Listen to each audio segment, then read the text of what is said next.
Marcus Thorne stood at his office window on the 47th floor, watching the city glitter beneath him like he owned every light. At 58, he'd built an empire from nothing: shipping, real estate, tech investments. His name opened doors that stayed locked for everyone else. "Mr. Thorne, the Silverman team is here." His assistant's voice crackled through the intercom. "Send them in." His phone vibrated again. "Sarah." He flipped it face down without reading the message. She knew better than to interrupt him during acquisition week. Marriage came with rules, and rule number 1 was respect his time. The Silverman deal was delicate, 3 competitors circling, each ready to snatch it if Marcus showed weakness. He'd spent 6 months positioning himself as the only serious buyer. Marcus. David Silverman entered, silver-haired and cautious. Behind him, 2 lawyers clutched briefcases like shields. "David, gentlemen, please." Marcus gestured to the conference table. "I think you'll find my revised offer addresses every concern." His phone lit up. Sarah again. He pressed decline. "Before we begin," David said slowly, "I need to be direct with you. The Harrison Group came in this morning with a number that's considerable." Marcus felt the shift in the room, that razor-edge moment where deals lived or died. "Let me be direct too, David. Harrison will own you for 18 months, strip your patents, and fire half your team. I'm offering you legacy. Your name stays, your people stay. You become part of something bigger, not absorbed into something that'll spit you out." David's eyes flickered. Uncertainty. Good. Marcus leaned forward. "I flew in from Tokyo yesterday specifically for this meeting.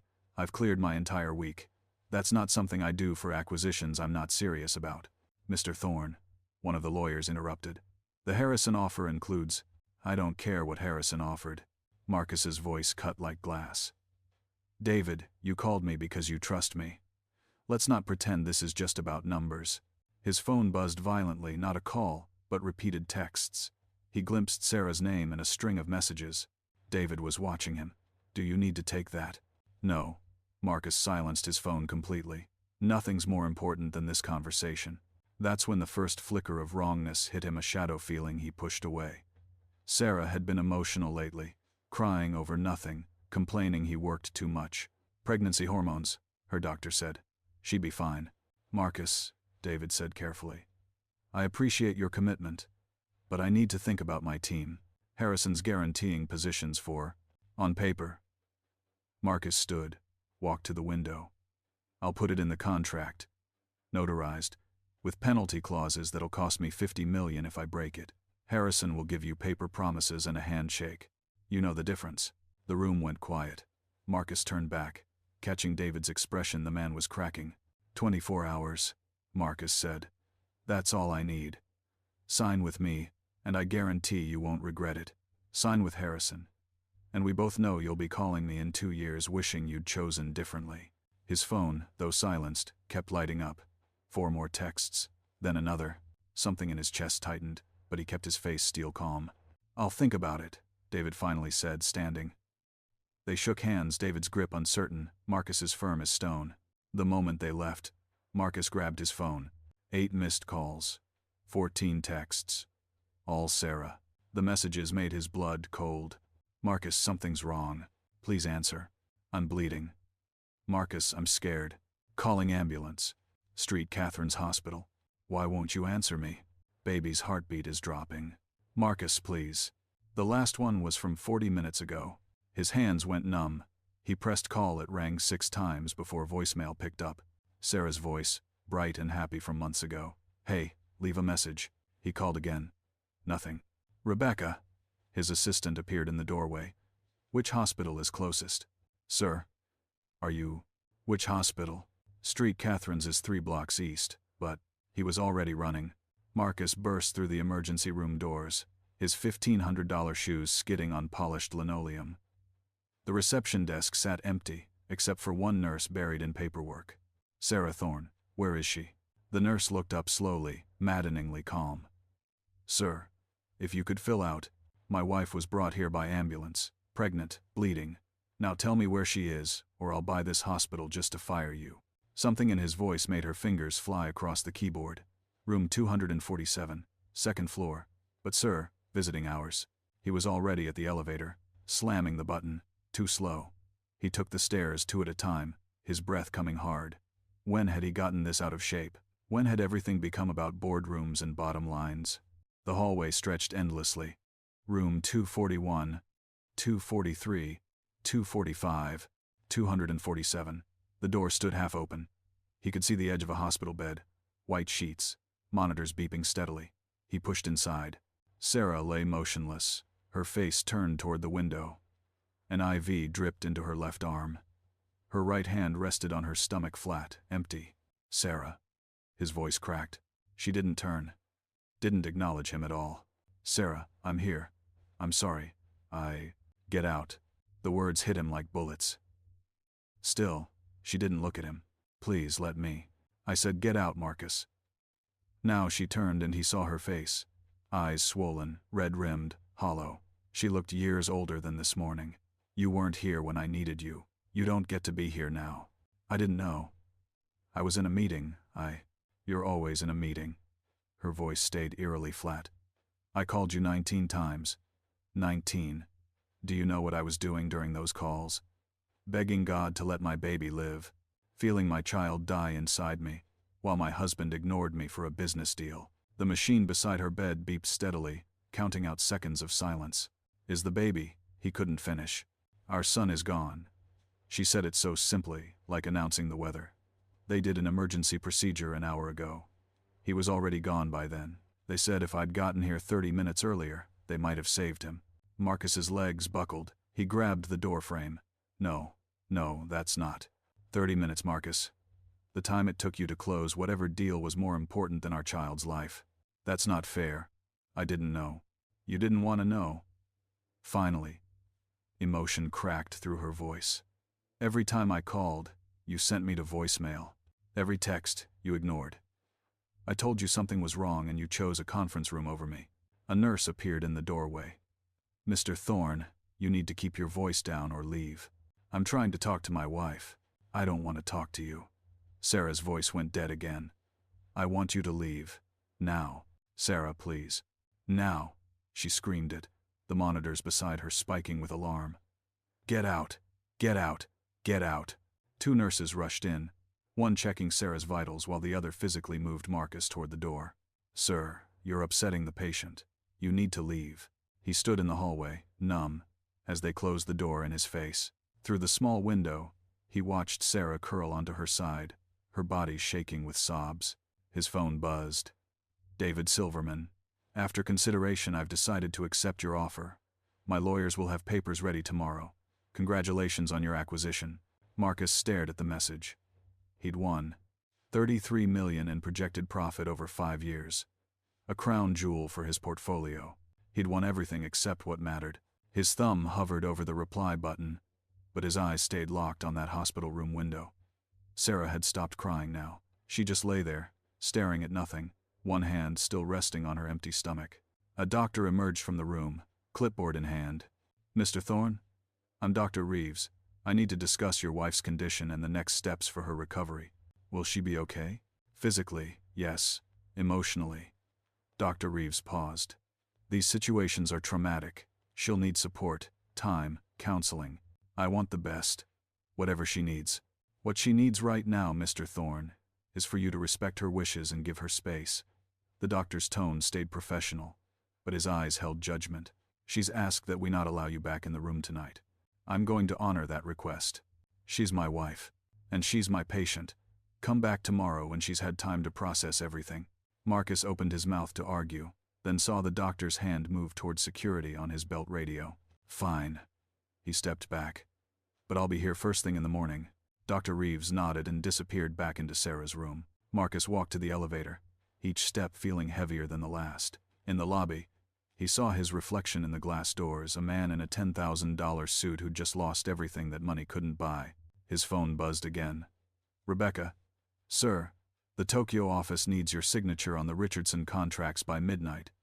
Should I have them couriered to your location? He stared at the message for a long moment. Then he turned his phone completely off. Marcus sat in his car in the hospital parking garage for 3 hours, staring at the steering wheel. When he finally drove home, the penthouse felt like a mausoleum, 4,200 square feet of marble and glass that echoed with emptiness. The nursery door stood open. Sarah had spent weeks getting it ready. Blue walls, a crib they'd ordered from Italy, stuffed animals arranged on shelves. He closed the door and kept walking. At 6 the next morning, he returned to the hospital with coffee and flowers. The same nurse from yesterday blocked his path to Sarah's room. "Mr. Thorne, your wife left discharge instructions. You're not to be contacted about her release." "Where did she go?" "I can't share patient information. I'm her husband, which is why she specifically requested we not tell you." The nurse's expression softened slightly. "Sir, give her time. These situations require." He was already dialing Sarah's cell. Straight to voicemail. He tried their home phone. Nothing. Her sister's number. 5 rings, then Diane's voice, sharp as knives. "You've got nerve calling me." "Diane. Where's Sarah? Is she with you?" "You don't get to ask that. You don't get to ask anything. She's my wife. I have a right." "You had rights until you killed your own child." Diane's words came out like acid. "Sarah told me everything.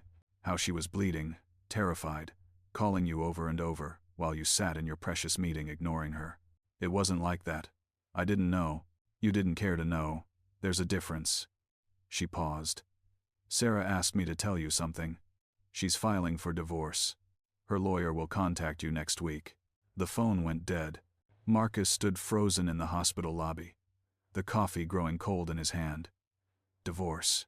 The word felt unreal. They'd been married 12 years, 12 years of building a life together, and she was ending it with a message delivered through her sister. His phone rang. "Rebecca." "Sir, I've been trying to reach you since yesterday. The Tokyo office is threatening to pull out if you don't handle it." "Sir, they specifically need your signature. The deal requires." "Then tell them I'm not available." He hung up. For the first time in 30 years, Marcus Thorne walked away from a business crisis. He drove to Diane's house in Connecticut, a 2-hour trip that felt like walking through concrete. The colonial sat behind old oak trees, picture perfect and unwelcoming. He rang the doorbell 3 times before Diane answered, blocking the entrance with her body. "Leave, now. I need to see Sarah." "She doesn't want to see you." "Diane, please. I know I made a mistake. I know I—" "A mistake?" Diane's voice rose. "A mistake is forgetting an anniversary. What you did was choose money over your family, over your son's life. That's not fair. I didn't know what was happening. Because you didn't bother to check." 19 calls, Marcus. My sister called you 19 times while your baby was dying inside her, and you couldn't take 30 seconds to answer. Marcus's throat closed. "Let me talk to her. Please, just 5 minutes." "No." Diane started closing the door. He shoved his foot in the gap. "I love her. I love Sarah more than anything. You love your empire more. You always have." Diane's eyes filled with tears. "Do you know what she said when she got here? She said she'd been dying slowly for years, and you never noticed, because you were too busy building your throne." The door slammed, catching his shoe. He pulled back, standing on the porch like a beggar at the gates. Inside he heard voices. Sarah's voice, weak and breaking. "Is he gone?" "Yes, honey, he's gone." "Good. I can't see him, Diane. If I see him, I'll break." Marcus pressed his palm against the door, feeling the solid wood between them. 8 inches of oak that might as well have been 8 miles. His phone buzzed. "David Silverman. Marcus, we need to discuss timeline concerns. My board is asking questions about your availability. Are you still committed to this acquisition?" He stared at the message. The Silverman deal. The crown jewel. The thing he'd traded his son's life for. His thumb moved to reply, but Sarah's voice filtered through the door again. "He chose a business meeting over our baby. What kind of man does that?" Marcus deleted the half-written response to Silverman. His hands shook as he typed a new message. "David, I need to withdraw my offer. Personal circumstances require my full attention. I apologize for any inconvenience." He hit send before he could change his mind. 33 million in projected profits. Gone. The acquisition he'd spent 6 months pursuing. Finished. None of it mattered. He sat on Diane's porch steps, head in his hands, as rain started to fall. Inside, he could hear Sarah crying, the sound muffled but unmistakable. He'd heard her cry before happy tears at their wedding, frustrated tears during arguments, exhausted tears after long days. But never like this. Never these raw, broken sounds that came from somewhere deeper than pain. His phone buzzed constantly now. Rebecca, Tokyo office. Board members.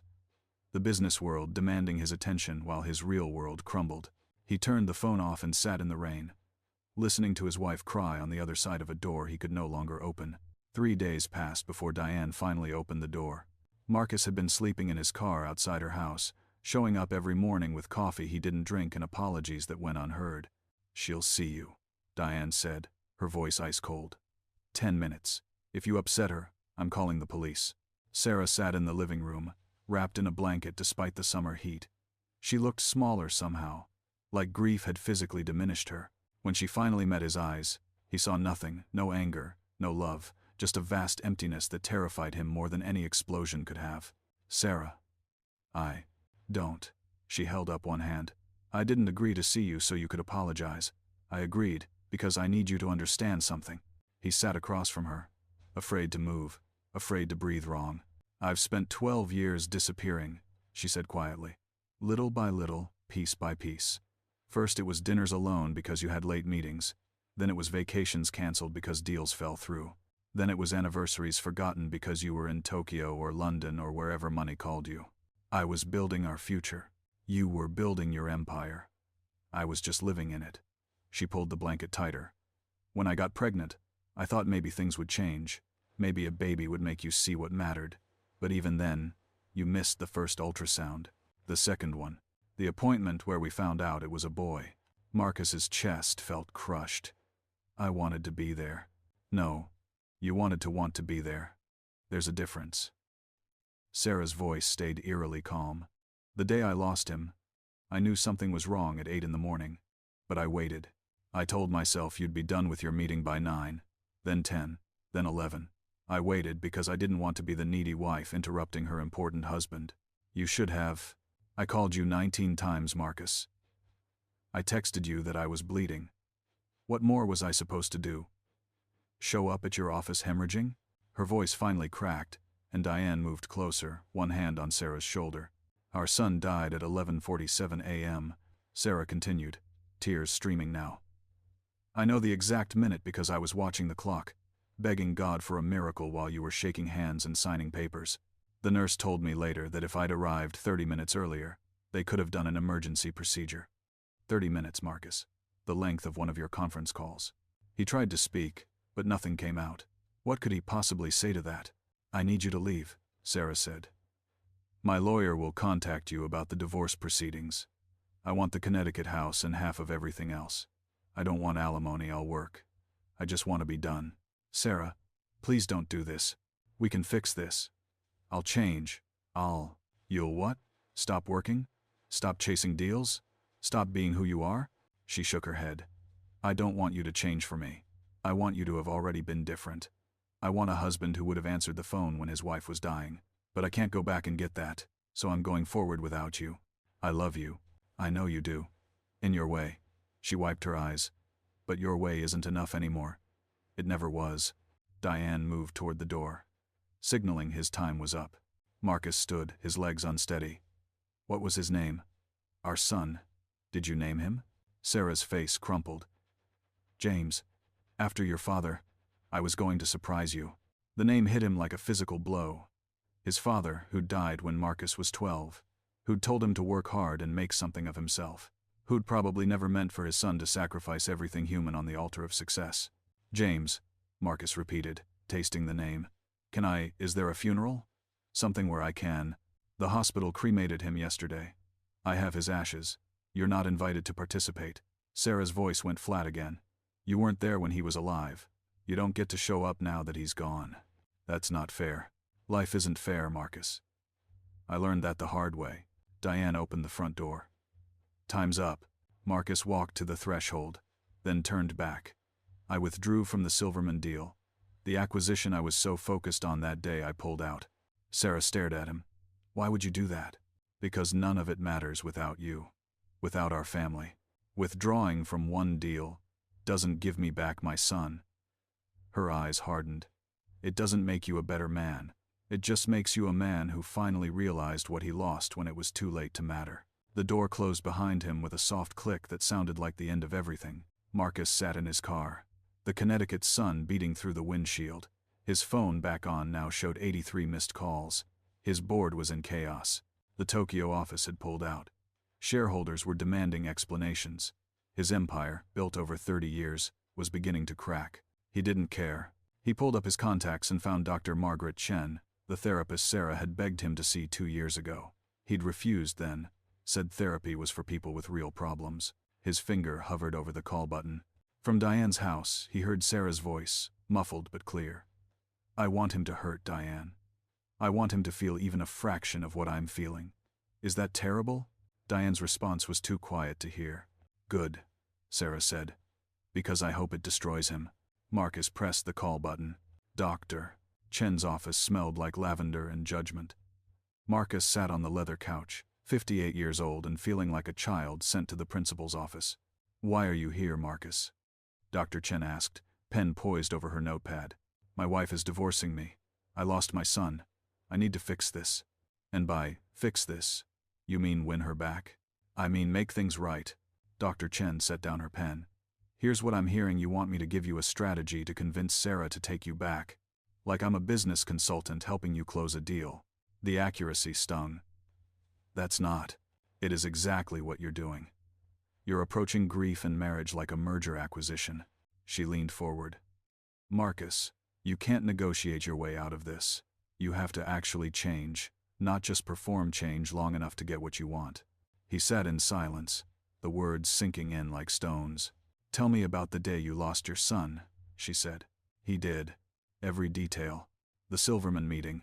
The ignored calls. The hospital. Sarah's face when she told him their baby was gone. By the end, his voice had gone hoarse. What would you do differently? Dr. Chen asked. I'd answer the phone. Why didn't you? Because I thought the deal was more important. Was it? God. No. The admission broke something inside him. I traded my son's life for a company I don't even own anymore.